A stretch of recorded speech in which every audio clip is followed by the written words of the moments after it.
Caesar, little one. We have been waiting for you.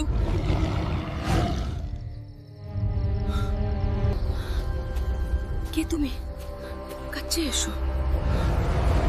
ভয় নেই, আমি আছি। Come to us. It is waiting.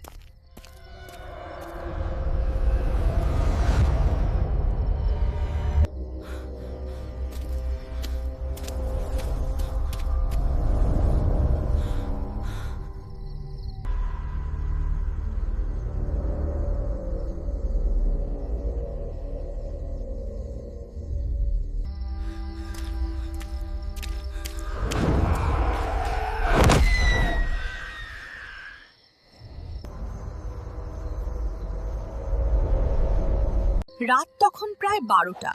সারা গ্রাম গভীর ঘুমে আচ্ছন্ন, কিন্তু ছোট্ট রবির চোখে আজ কিছুতেই ঘুম নেই। হঠাৎ জানালার বাইরে ঝোপের মধ্যে একটা অদ্ভুত খসখস শব্দ হলো। রবি চমকে উঠল।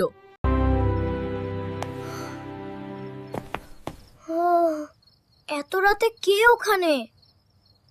সাহস সঞ্চয় করেই রবি জানালার পাল্লাটা ধীরে ধীরে খুলল।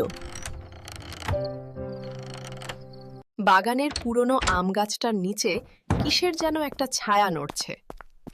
রবির বুক ঢিপ ঢিপ করছে। সে টর্চের জোরালো আলোটা ফেলল সরাসরি সেই ছায়ার ওপর। কোনো ভূত নয়, কোনো রাক্ষস নয়।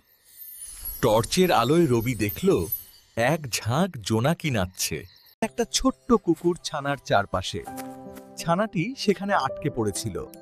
রবির মুখে চওড়া হাসি ফুটে উঠল। রাতের সব ভয় মুহূর্তেই আনন্দে বদলে গেল।